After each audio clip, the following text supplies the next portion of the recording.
आज आपण सुक्या जवळाची कुसबीर किंवा आपण सुक्या कोलंबीची कुसबीर, आम्ही त्याला कुसबीर म्हणतो, काही ठिकाणी चटणी म्हणतात, काही ठिकाणी भाजी म्हणतात. तर ही अशी सुकी जी बारकी कोलंबी असतं त्याला जवळ म्हणतो. तर हे आणायचं, चांगलं वेचायचं, कारण त्याच्यामध्ये बारीक दगड असू शकतात आणि माती पण बसलेली असतं, म्हणून भाजायचं थोडंसं.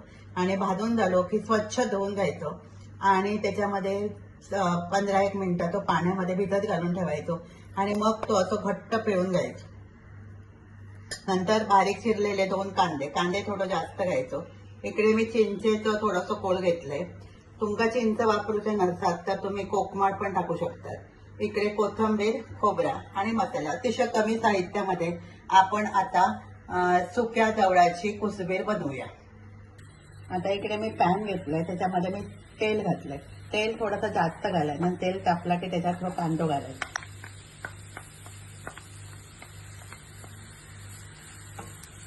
कांदो चांगलं परतून घ्यायचो. आता हे कांदो चांगलं नरम झालो, आपण ब्राऊन वगैरे परतून न्यायचं.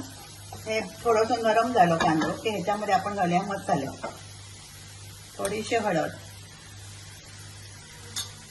1 चमचा लाल तिखट आणि थोडंसं गरम मसाला.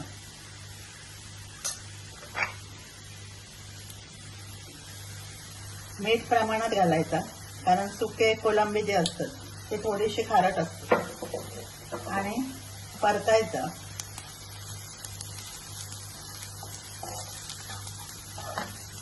आणि ह्याच्यातच चिंचेचं कोळ घालायचं.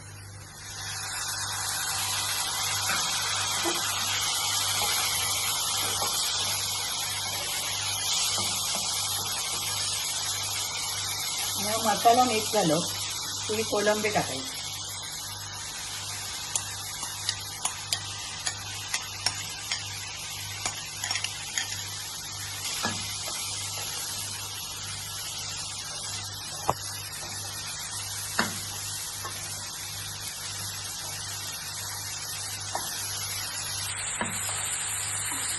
आणि चांगले परतून घेऊन झाले की ते झाकण ठेवायचं आणि शिजू द्यायची. 5 ते 10 मिनिटं शिजवायची. आता आपण उघडून बघूया. 10 मिनिटं झाली.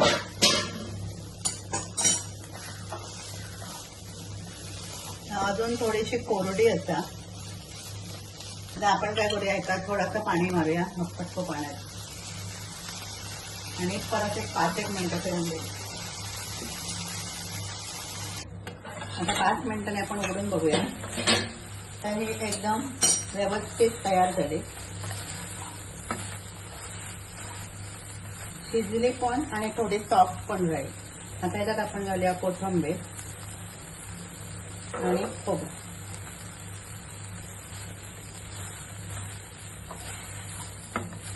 आता आपण गॅस बंद करूया.